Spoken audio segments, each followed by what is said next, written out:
Je voudrais qu'on lise ces versets. Hallelujah. Amen. Kandi mu kwezi kwa gatandatu umumarayika Gaburiyeli atumwa n'Imana. My God, ndasenga uwo munsi Imana ituma umumarayika mu nzu yawe. Je prie que Dieu envoie un ange dans ta maison. Amen. Yabaye ntoyi. Ton amen est encore bas. Uyu mwaka wohera ubonye umumarayika kugendereye. Ce soir se finit. Ndasenga Imana irunge ku umumarayika mu vyawe. Je prie que Dieu envoie un ange dans tes affaires.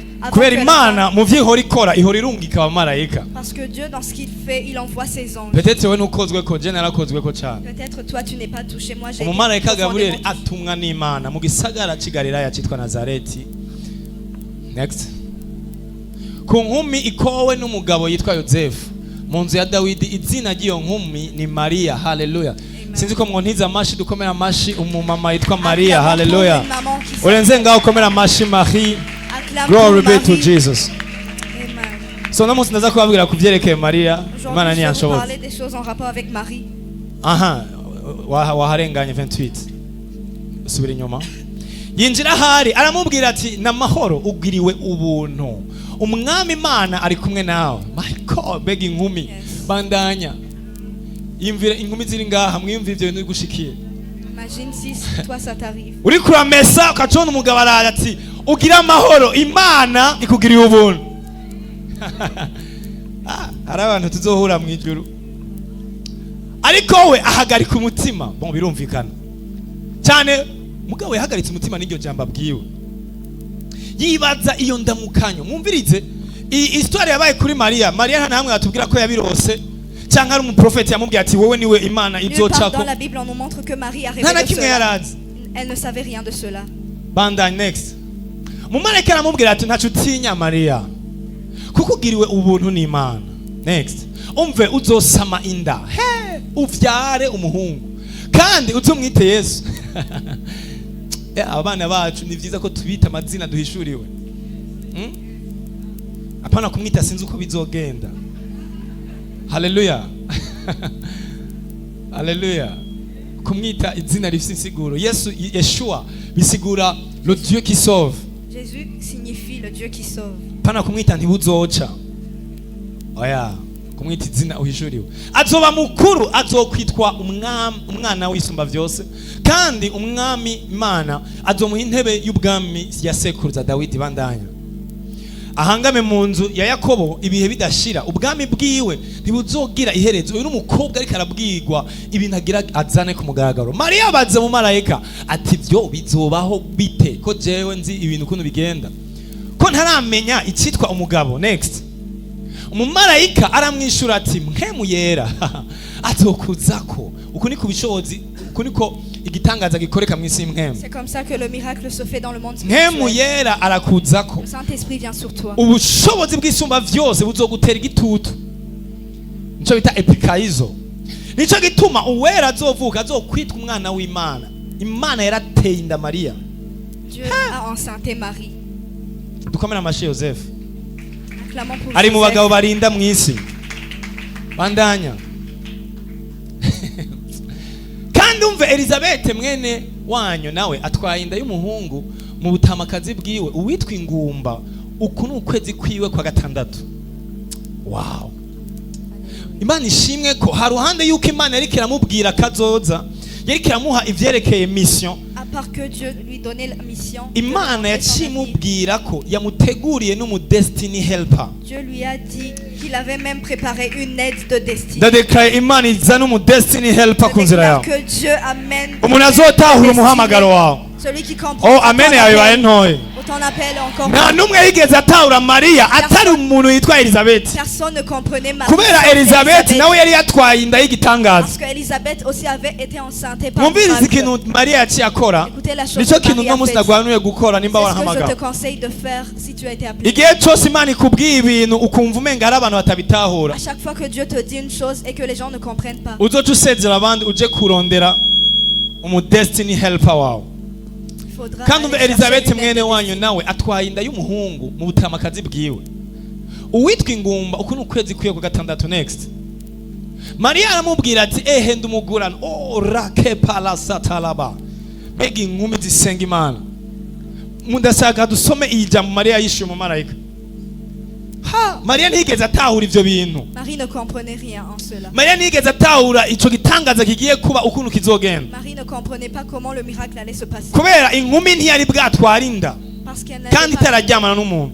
Elle ne connaissait point d'homme. Mugabo Mariya yari umukobwa yizera. Mais Marie était une fille qui Acha bango croyait. ndumugura, je suis une servante de Dieu. My God.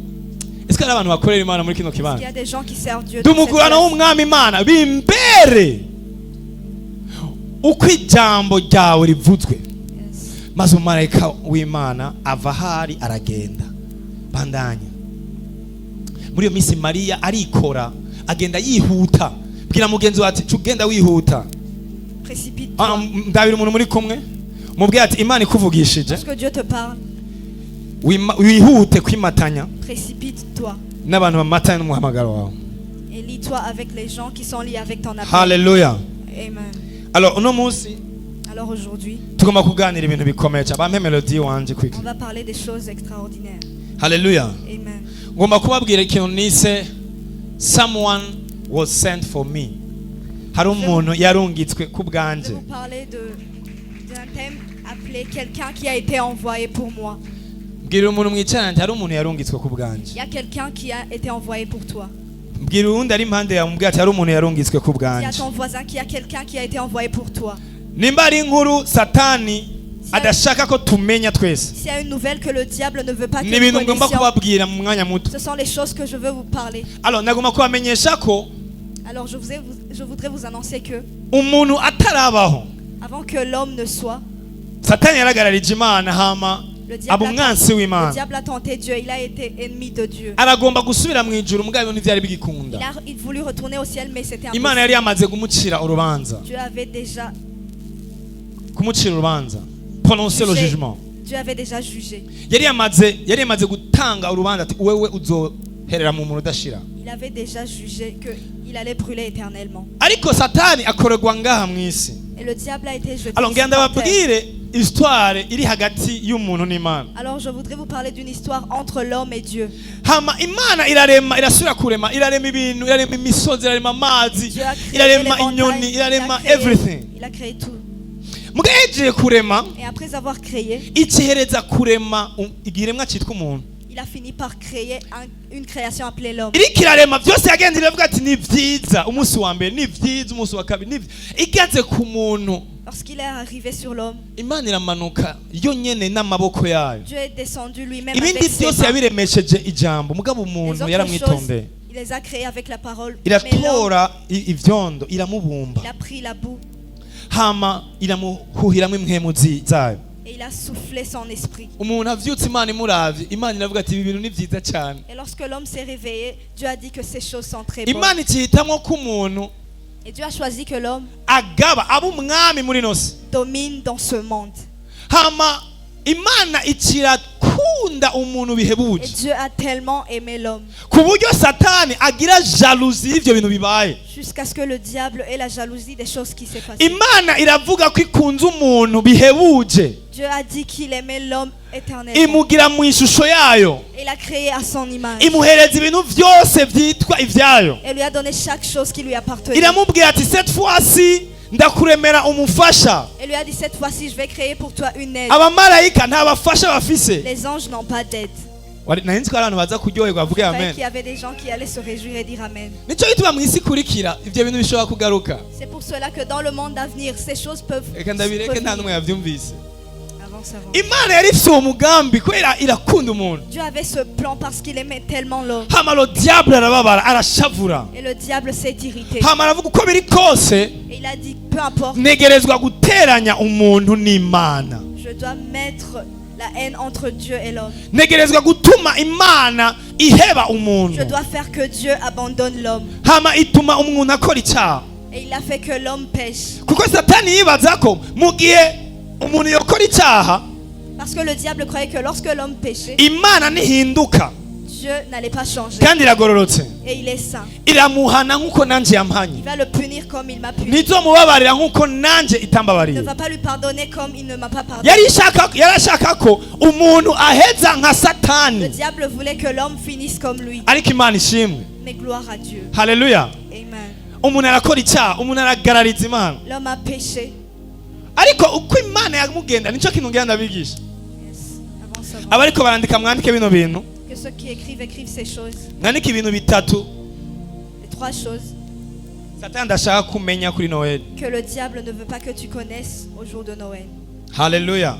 Amen. Ibintu bitatu Satani ndashaka kumenya ku munsi wa Noel. 3 choses que le diable ne veut pas que tu saches en rapport avec le Noël. Alors nagomba kumenyesha abavyeyi ndetse n'abana n'abasore ari ngaha. Alors je voudrais annoncer à toute personne qui est ici.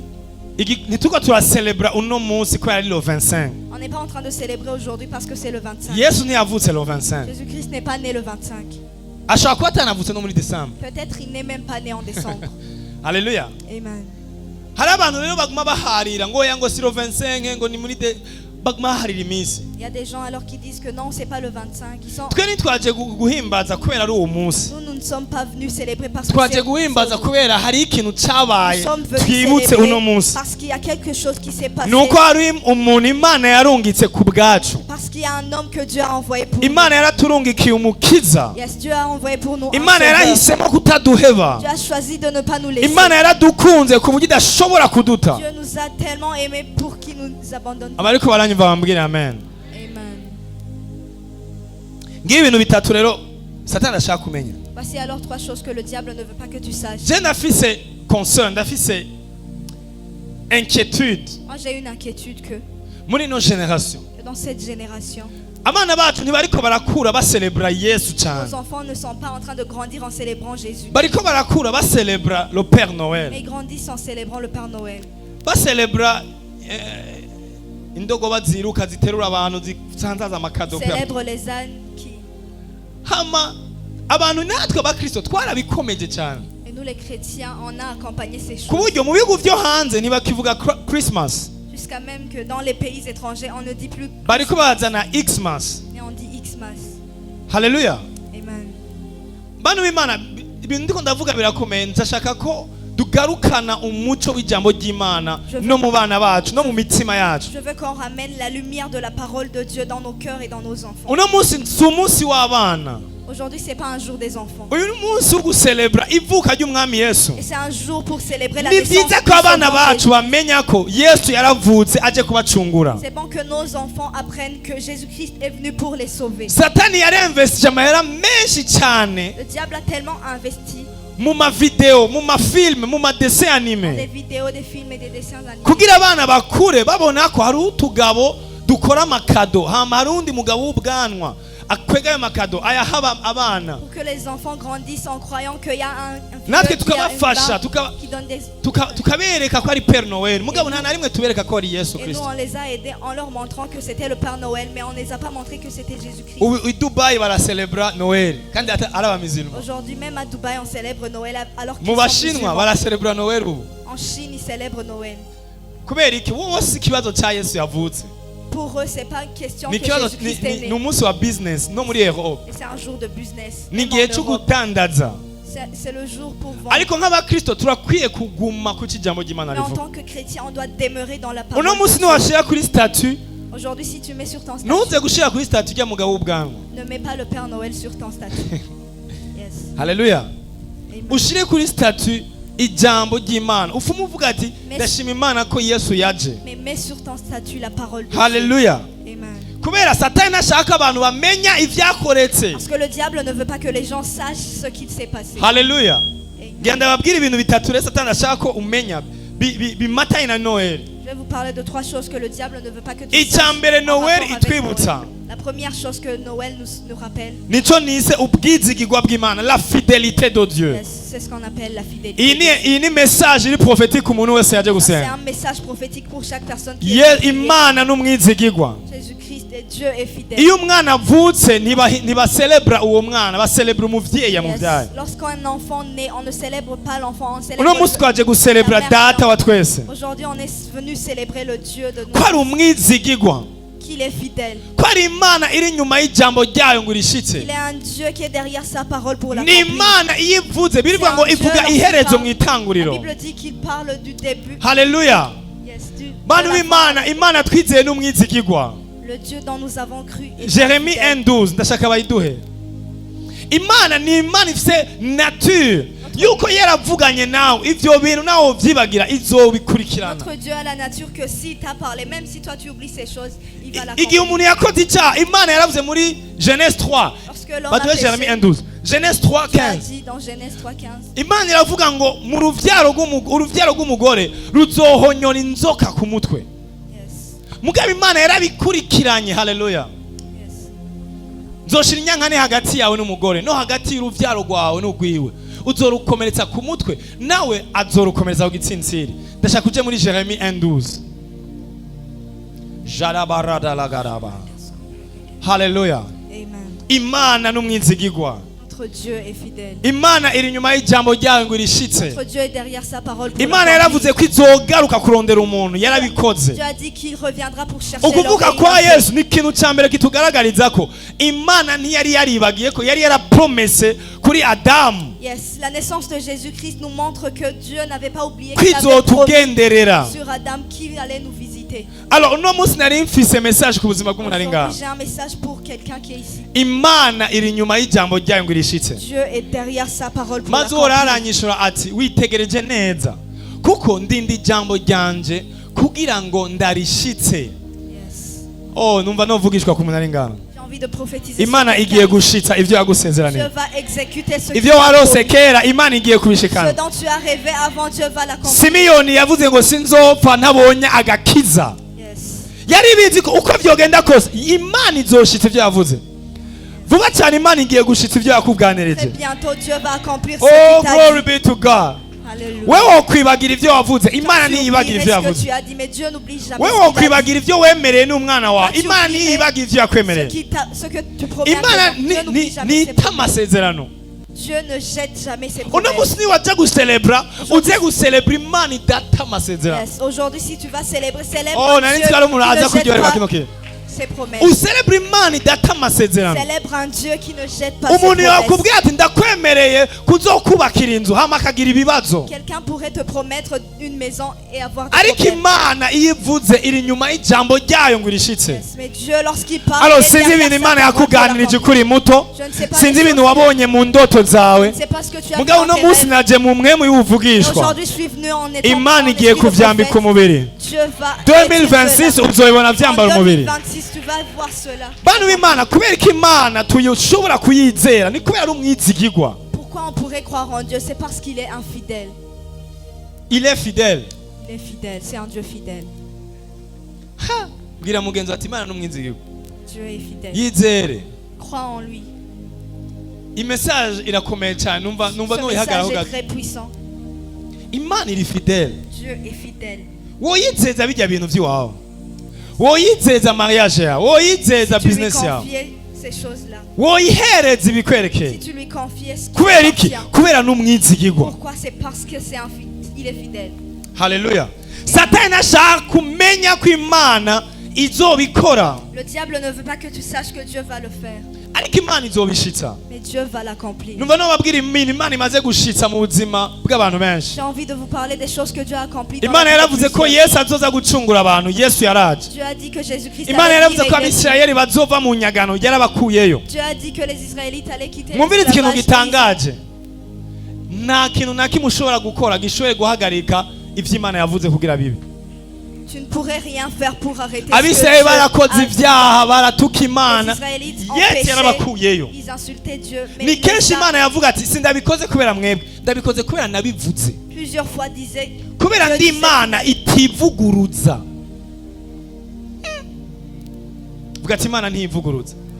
So nizobikora kubera wayikoreye neza, izobikora kubera yarabivuze. Dieu le fera Oh, numva ngomba parce qu'il a fait. kwigisha akantu umuntu ari ngaha. Niba wagomba gusenga uzoyibwira ati Mana waravuze ibi, uzoheje kuyitsinda. Si tu voudras prier, prie que Seigneur, tu as dit cela. Hari umuntu yavyumvise? Yes. Mumbwire amen. Amen. Imana uyibwiye ati Mana ibi bintu niwe wabivuze. Lorsque tu dis à Dieu que ces choses, c'est toi qui les as Ako dites. kanya nyene wejeye kwishira muri situation yo gushitsa ico kintu. À ce même temps, tu Oh, nta viens n'umwe de le yavyumvise. placer dans la situation de... Uri kurasenga reka kwibwira ivyo ushaka gusa.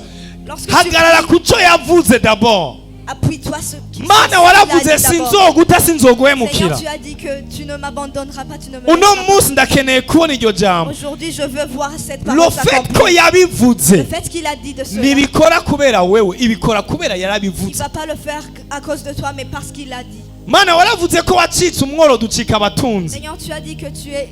Ndanse kuguma muri iyi situation. Je refuse de rester dans cette... Niza kubikora kubera wewe, iza kubikora kubera Tu yabivuze. ne vas pas le faire à cause de toi, mais parce Why qu'il ni l'a dit. umwizigirwa? Vuga ati Yesu ni umwizigirwa. Parce qu'il est fidèle. Jésus-Christ Icyo ni est icya mbere. fidèle. Icya kabiri La deuxième chose, nicyo bita urukundo rudasiguritse. c'est ce qu'on appelle un amour inexplicable. Oh, mumbwire amen. Amen. Jean 3:16. Yes. Kuko urukundo Imana yakunze abari mu isi ariko rwatumye itanga umwana wayo w'ikinege ngo umwizera wese ntazapfe rubi ariko ahabwe ubugingo budashira. Alors bandanya 17 ari ikintu ngomba kubereka kuko Imana itatumye umwana wayo gucira abari mu isi urubanza ariko ngo abari mu isi bakizwe nawe. Bandanya umwizeye ntazotsindwa n'urubanza ariko utamwizeye aramaze gutsindwa kera kuko atizeye izina ry'umwana w'Imana w'ikinege. Next. Uko niko gutsindwa kuko umuco waje mu isi ariko abantu bagakunda umwiza kuruta umuco kuko ibikorwa byabo ari bibi. Bano b'Imana biroroshe gukunda umuntu ameze neza. C'est facile d'aimer quelqu'un qui est bien. Ndamaze guhura n'abantu benshi surtout abasore bariko barambwira mariage bakeneye. J'ai déjà rencontré des gens. Nta numwe qui disaient le yifuza mariage, umusuma sibyo none. personne n'a envie d'un voleur. Nta numwe asenga ati Mana Personne ne prie que. je nawe umpa umusuma canke umugizi wa que nabi même si tu me donnes un nta voleur, ngorane il n'y a nzomukunda. aucun problème, je vais l'aimer. Deja uwo muntu muri kumwe umunsi yogugirira agakosa Déjà, la personne avec laquelle uca utangura tu es, kumva umenga urukundo ruko ruragabanuka. lorsqu'elle fait pour toi une Reka erreur, ndabere tu ku sens que rukundo ton amour rw'Imana. diminue. Je vais vous parler de l'amour de Dieu. Oh mumbwire amen. Amen. Iyo umuntu akuvanze, iyo umuntu agukoreye ikibi, iyo umuntu abaye infidèle, iyo umuntu akudesobeyishije, Lorsque quelqu'un te désobéit, qu'il est iyo infidèle umuntu à toi, agukoreye ikintu kibi kimena umutima wawe, lorsqu'il brise ton kimwe cœur, mu bintu bitangura kugenda n'urukundo. une des choses qui s'en va, c'est l'amour. Igihe cyose umukeneye siyo yamari, À chaque fois que tu as besoin de lui, il n'est ikintu pas cya là. mbere kigenda La n'urukundo. première chose qui s'en va, c'est l'amour. Ariko Imana contrairement n'abantu Et contrairement aux hommes, ntiyadukunze kubera turi abakizwa. Dieu lui nous a pas aimés parce qu'on était Imana sauvés. yadukunze turi abanyabyaha. Dieu nous a aimés étant pécheurs. Uwo mbwira amen ndakubwira akantu. Amen. Avance, avance. Imana yagukunze, Dieu t'a aimé. yadukunze turi abasuma, turi ababandi, turi abasambanyi, turi Dieu abicanyi. nous a aimés étant voleurs, étant sorciers, étant tout cela. Ngira mvuga ikintu rero kiza gushokinga abantu. Avance, avance. Mumbwire amen. Amen. Wari uzi ko atacyaha na kimwe Est-ce que tu savais qu'aucun péché kizotwara abantu mu kuzimu? n'emmènerait les gens en Mumbwire enfer? amen ndabivuge. Amen. Haleluya. Amen. Bwirira mugenzi ati nta cyaha kizogutwara mu Aucun kuzimu. péché ne pourrait t'emmener en enfer. Hari umuntu yanze kubivuga ati oya bya bizotwara abantu mu kuzimu. Mu ntahure ikintu ngira mvuge. Comprenez cette chose. Ikintu kizotwara abantu mu kuzimu Ce qui emmènera les choses en enfer, si uko bakoze ibyaha, c'est pas qu'ils ont péché, nuko banse gukizwa ivyo vyaha. c'est qu'ils ont refusé d'être sauvés de ces péchés. Kubera iyo abari ivyaha Yesu ntiyari kuza gupfa. Parce que si c'était seulement les péchés, Jésus-Christ Uno n'aurait munsi pas ko venu. ducelebra umwana w'Imana yaje gupfira ivyaha vy'abantu. Aujourd'hui, on célèbre un enfant de Dieu qui est venu mourir pour ses péchés. Birivuga ngo uku niko gutsindwa. La Bible dit que Uku niko gutsindwa. c'est comme ça. Et ce jugement c'est que la lumière. Yes. Nguku niko gutsindwa nuko umuco waje ariko abantu bagakunda umwijima kuruta umuco. Kuko ibikorwa vyabo ari bibi. Imana izohana abantu kubera bakoze ico cyaha. Imana izohana abantu kubera baranse kwakira solution y'ivyaha Dieu vyabo. va juger les gens parce qu'ils ont refusé de recevoir la solution Ngiyi de leur kado woha péché. Imana uno munsi Voici le cadeau que tu pourrais offrir à Dieu ni aujourd'hui. ukwakira Yesu uyu munsi. C'est de recevoir Jésus-Christ aujourd'hui.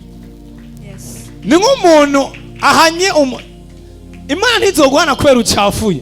Dieu ne va pas te juger parce que tu es sale. Izoguhana kubera wanse koga kandi yaguhaye Il amazi. va te juger parce que tu as refusé de te laver alors qu'il t'avait Imana donné yari l'eau. ibizi ko turi abanyabyaha. Dieu savait qu'on était pécheurs. Yari ibizi ko turi abagarariji. Il savait qu'on était Hama rebelles. ikitanga Yesu kugira ngo adupfire aduharire ivyaha. Et il a donné Jésus-Christ pour qu'il Mbwa gushikiza isa hari abantu banse no kumwakira. Mais jusqu'à maintenant, il y a des gens qui ont refusé de le recevoir. Kandi baracelebra Noel mbwa ntibashaka kwakira Yesu muri bo. Ils célèbrent Noël, mais ils ne veulent pas recevoir Jésus. uno munsi bategeza gucelebra Noel kubera uwo mwana apana yavutse gusa muri histoire, Aujourd'hui, tu devrais célébrer Noël non pas parce que l'enfant est né dans l'histoire, ariko kubera uwo muco wavukiye muri wewe. mais parce que cette lumière est née en toi. Haleluya. Amen. Alors naye mfitiye message umuntu ashobora kuba ariko aratsindwa n'ivyaha. J'ai un message pour quelqu'un qui est vaincu par les péchés. Mumbwire amen ndakavuge. Amen. Imana iracagukunda kumwe nyene ikunda abandi bantu bose. Dieu t'aime comme il aime tous les hommes. Imana irakunda abanyavyaha kugikukunda Dieu nawe. aime les pécheurs comme il t'aime toi-même. Haleluya. Amen. Urukundo rwayo ntirusobanutse. Son amour est inexplicable. Umunsi uzokora icyaha niwe uzotahura urukundo rw'Imana. Le jour où tu pécheras, c'est le jour où tu comprendras l'amour de Dieu. Kubera Satani azokwama akubwira ko Imana iguhevye igiye kure Parce yawe. que le diable te dira toujours que Dieu t'abandonne, Dieu va loin de toi. Ariko Imana iri hafi yawe wakoze icyaha kurya nyene nuko utakoze icyaha. Mais Dieu est tellement proche de toi lorsque tu pêches et lorsque tu ne pêches pas. Ninde aja kure y'Imana? Si Imana, ni wewe uja kure y'Imana. Qui est-ce qui s'éloigne de l'autre? C'est pas Dieu, c'est toi qui t'éloignes Imana de Dieu. ishimwe ku rukundo rwayo. Mais grâce à Dieu pour son amour. Imana ihabwe icubahiro. Amen. Imana ishimwe ku rukundo rwayo. Grâce à Dieu pour son amour. Alors peu importe ahantu ugeze mu vyaha, Peu importe là où tu es dans tes péchés, ntuzokora ikosa ryo kuva ku Mana. ne fais pas l'erreur de quitter Dieu. Oh rakabashatarabaya. Mumbwire amen. Amen. Ntuzokora ikosa ryo guheba Imana. Ne fais pas l'erreur d'abandonner Dieu.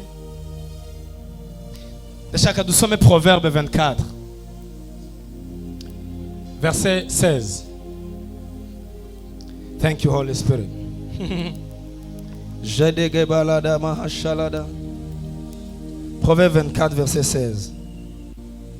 Est-ce que là nous turi kumwe? Yes. Shata parada labaya dadabasa.